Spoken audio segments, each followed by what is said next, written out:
মুসলিম vote এবার বিজেপির পক্ষে গেছে। এই যে একটা প্রচার যে মুসলিমরা বিজেপিকে ভোট দেয় না, বিহারের নির্বাচন কি সে কথা বলছে?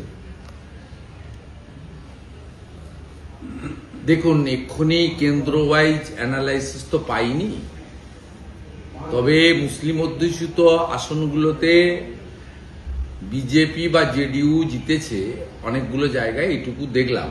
কারণ সীমাঞ্চল এলাকাতে মুসলিম বেশি, যেটা পশ্চিমবঙ্গের বর্ডার, কাটিহার, পূর্ণিয়া, কিষানগঞ্জ, আরারিয়া, এই জোনটাতেই বেশিরভাগ মুসলিম অধ্যুষিত এলাকা। এখানে হয়তো কিছুজন দিয়েছে, বিহারের নেতারা ভালো বলতে পারবেন, আমি বলতে পারবো না। কিন্তু আমি যেটুকু চিনি জানি, যেহেতু উত্তর দিনাজপুর মালদাতে আমি বহুবার গেছি, কাজ করেছি, বিহারের কিষানগঞ্জের উপর দিয়েই আমাদের ইসলামপুর বা শিলিগুড়ি যেতে হয় বাই রোড গেট যেতে গেলে।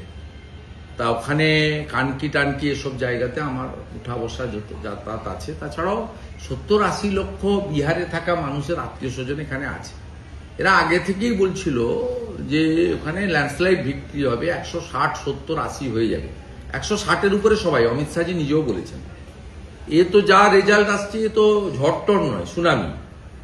এবং 3/4 মেজরিটিতে জিতেছে। এবারে সামাজিক বিন্যাস বা এইসব মুসলিম ভোট পাওয়া গেছে কিনা আমি বলবো না, আমার কাছে ডাটা নেই।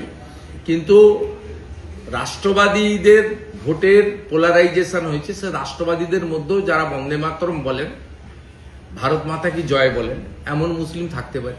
সবাই তো